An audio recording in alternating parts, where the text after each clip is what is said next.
बिस्मिल्लाहिर्रहमानिर्रहीम। अस्सलाम वालेकुम अज़ीज़ तलबा व तालिबात। ताहिरा यास्मीन मज़मून उर्दू के साथ मैरीलैंड हाई स्कूल से आपकी खिदमत में हाजिर है। उम्मीद है कि पिछले असबाक की आपने बहुत अच्छे तरीके से तैयारी की होगी। जैसा कि आप सब जानते हैं कि आप उर्दू ग्रामर पढ़ रहे हैं, जिसमें हम तीनों क्लासों के साथ जमात हश्तम, जमात नहम और जमात दहम के साथ ग्रामर को पढ़ रहे हैं। आज का हमारा मौजू इसमें सिफ्त है। इसमें सिफ्त का मतलब है जिसमें किसी इस्म की अच्छाई या बुराई बयान की जाए, यानी किसी भी नाम के साथ उसकी अच्छाई या बुराई। इसमें सिफ्त से मुराद किसी इस्म की अच्छाई या बुराई बयान करना है। मिसाल के तौर पर देखिए,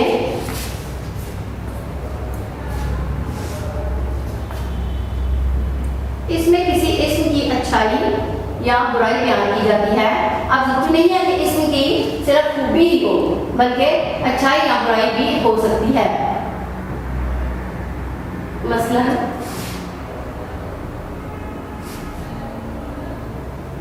मसलन नेक लड़का।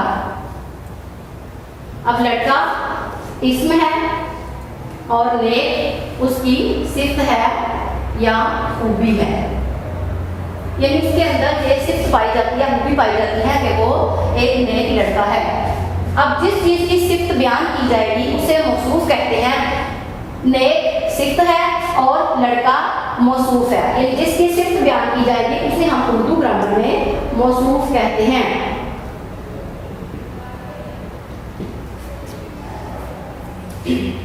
सिफ्त की दो इकसाम हैं, आइए इनका मुख्तसर जायजा लेते हैं।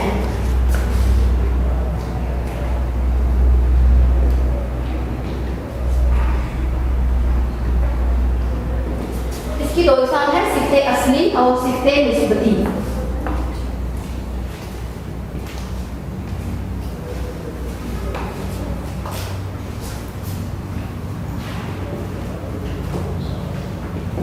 सिफ्ते असली से मुराद किसी इस्म की अच्छाई या खूबी बयान की जाए, यानी जो उसकी असल खूबी है। मिसाल के तौर पर खूबसूरत बच्चे, काबिल उस्ताद।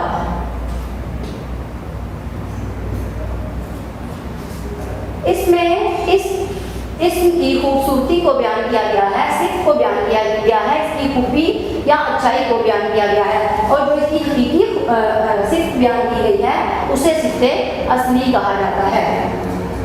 इसमें सिफ्त की दूसरी किस्म है सिफ्ते निस्बती। सिफ्ते निस्बती से मुराद किसी इस्म को उसकी खूबी की वजह से, निस्बत या ताल्लुक की वजह से उसके साथ ताल्लुक कायम हो जाए और उस ताल्लुक की वजह से वो शोहरत हासिल कर ले। मिसाल के तौर पर हमारा पाकिस्तानी आम पूरी दुनिया में पहचाना जाता है, और पाकिस्तानी आम भी एक आम पाकिस्तान की हैसियत से या पाकिस्तान के नाम की वजह से शोहरत रखता है, तो ये उसकी आम की पाकिस्तान के साथ जो निस्बत है या जो ताल्लुक है इसे सिफ्ते निस्बती कहते हैं। इसी तरह लाहौरी नमक,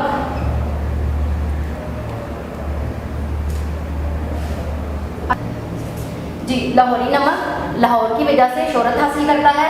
अरबी मेहंदी, अरब के साथ मेहंदी का यानी अरबी डिज़ाइन बच्चियाँ मेहंदी के बनाती हैं, तो अरब के साथ खसूसियत या सिफ्त या ताल्लुक रखने की वजह से जो शोहरत हासिल की है उसे अरबी मेहंदी कहते हैं। तो सिफ्ते निस्बती आपने याद रखना है कि ताल्लुक कायम किया जाता है एक इस्म का दूसरे इस्म के साथ।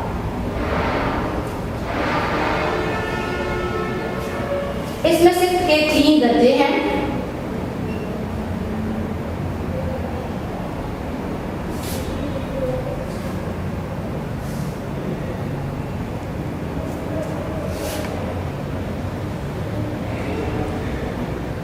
तफसीले नफ्सी, तफसीले बाज़ और तफसीले कुल।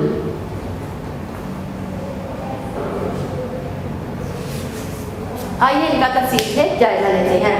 तफसीले नफ्सी का मतलब है किसी चीज़ की ज़ाती खूबी या बुराई को बयान करना, यानी उसकी ज़ात के अंदर जो खूबी मौजूद है। मसलन देखिए,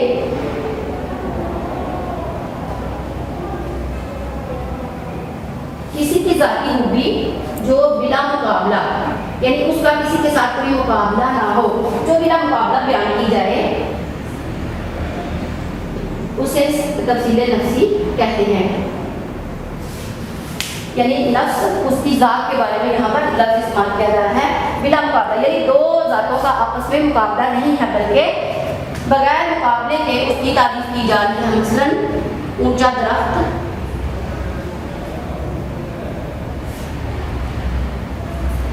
खूबसूरत फूल वगैरह। तफसीले बास का मतलब है कि एक इस्म को दूसरे इस्म से बढ़ाकर उसकी एक इस्म को दूसरे इस्म से तरजीह देकर बयान किया जाए। मिसाल के तौर पर देखिए,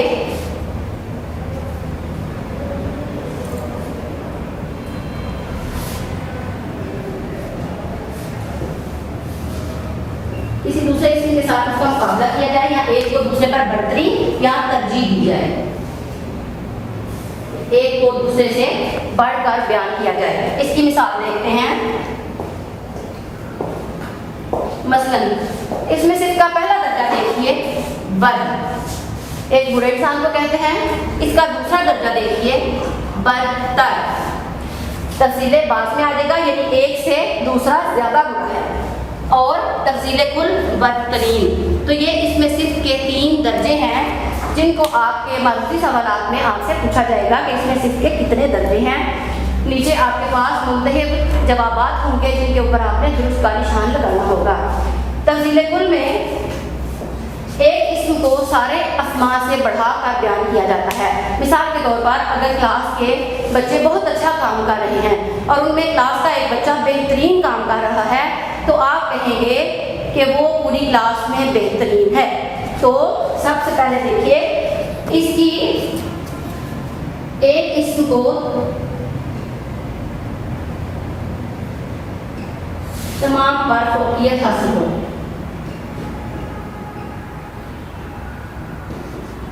मसलन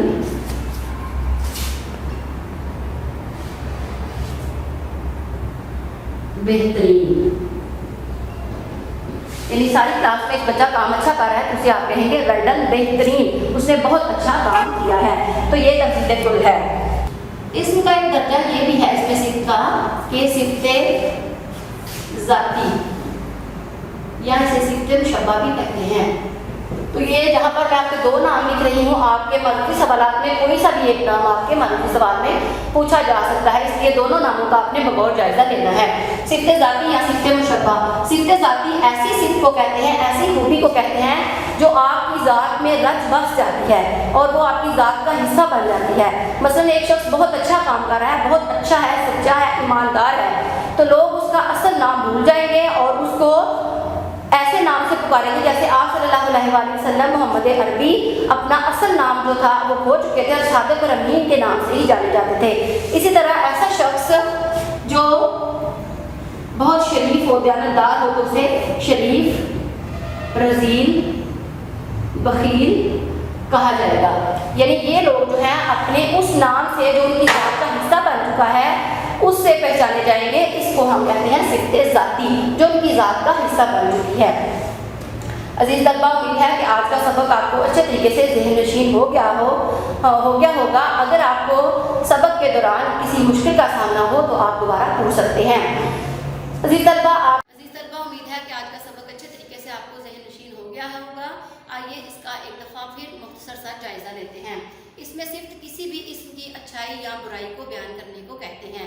इसमें सिर्फ किसी भी इस्म की आप अच्छाई बयान करें या उसकी बुराई बयान करें। मिसाल के तौर पर नेक लड़का, नेक लड़के में इस्म लड़का है और नेक उसकी सिफ्त है या उसकी खूबी बयान की जाती है।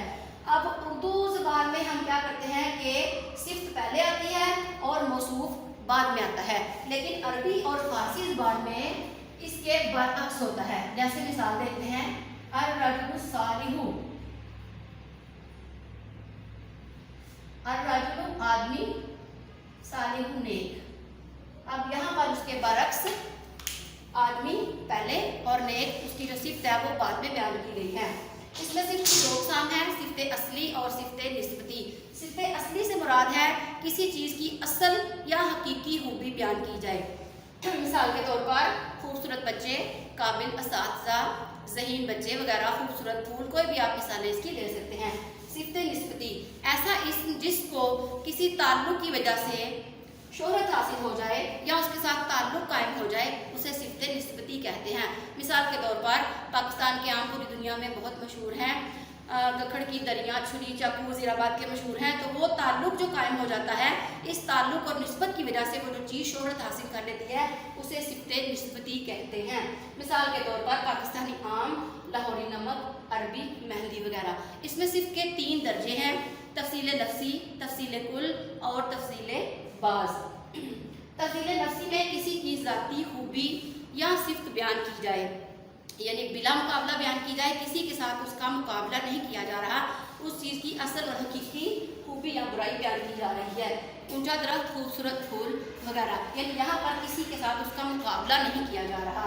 तफसील बाज में एक इस्म का दूसरे इस्म के साथ मुकाबला किया जाता है, यानी एक को दूसरे पर बढ़तरी या फौकियत दी जाती है, यानी एक दूसरे से बढ़कर है। जैसे खूब, खूबतर, यानी उससे दूसरे दर्जे पर तफसील बाज आ जाता है। मिसाल के तौर पर इसकी मिसाल देखिए, बद पहला दर्जा, बदतर दूसरा दर्जा और बदतरीन इसका तीसरा दर्जा है। इसी तरह इसका तीसरा दर्जा देखिए, तफसील कुल, जब एक इस्म को तमाम अस्मा के साथ फौकियत दी जाती है, यानी एक इस्म जो है, जैसे मैंने आपको पहले मिसाल में बताया कि अगर क्लास के बच्चे बहुत अच्छा काम कर रहे हैं, लेकिन एक बच्चा जो क्लास में सबसे बेहतरीन नंबर हासिल करता है, उसे हम क्लास का बेहतरीन तालिबे इल्म करार देते हैं। तो ये हमारा तफसील कुल का एक तीसरा दर्जा आ जाता है, मसलन बेहतरीन, तेज़ तरीन वगैरह। इसी तरह इसमें सिफ्त की एक और किस्म है सिफ्त ज़ाती। सिफ्त ज़ाती वो खूबी या हामी है जो आपकी ज़ात के अंदर इस तरह रच बस जाए कि वो आपकी ज़ात का हिस्सा बन जाए। मिसाल के तौर पर शरीफ, एक शख्स अपनी खूबी की वजह से, जैसे मैंने आप सल्लल्लाहु अलैहि वसल्लम की मिसाल दी कि आप सल्लल्लाहु अलैहि वसल्लम सादिक और अमीन होने की वजह से अरब में शोहरत हासिल कर गए, तो ये ज़ाती खूबी उनके अंदर इस तरह रच बस चुकी थी कि यही आपकी पहचान की वजह बन गई। इसी तरह शरीफ, रज़ील और बखील, अगर एक शख्स बहुत ज़्यादा कंजूस है तो लोग उसे अपने नाम से नहीं पहचाने जाएंगे, बल्कि उसके ऊपर बखील होने का जो है वो लेबल लग जाएगा और उसको उसी नाम से पुकारा और बुलाया जाएगा। जी अजीज़ तलबा, उम्मीद है कि आज का लेसन आपको सबक अच्छे तरीके से याद हो गया होगा। आपकी जितनी भी ग्रामर है ये सारे आपके मरूजी सवालात में शामिल की जाएगी। तो आपकी जो घर का काम है आपका, वो आपने इसमें सिफ्त की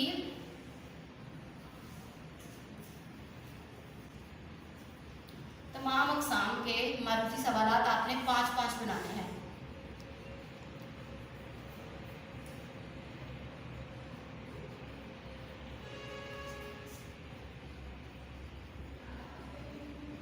जब आप मरूजी सवालात मुख्तलिफ तरह से खुद तैयार करेंगे तो आपको अंदाज़ा हो जाएगा कि आपने कैसे तैयारी करनी है। और ये आपका ग्रामर का सवाल जो आपका मरूजी सवालात है, ये 15 नंबर का सवाल होता है, जो कि बोर्ड के पेपर में सबसे अहम तरीन सवाल होता है। और अगर आप इसमें कुल नंबर हासिल कर लेंगे तो पूरे पेपर में इंशाल्लाह बहुत अच्छे नंबर हासिल कर लेंगे। मेरी दुआएं आपके साथ हैं। अल्लाह आपका हामी और नासिर।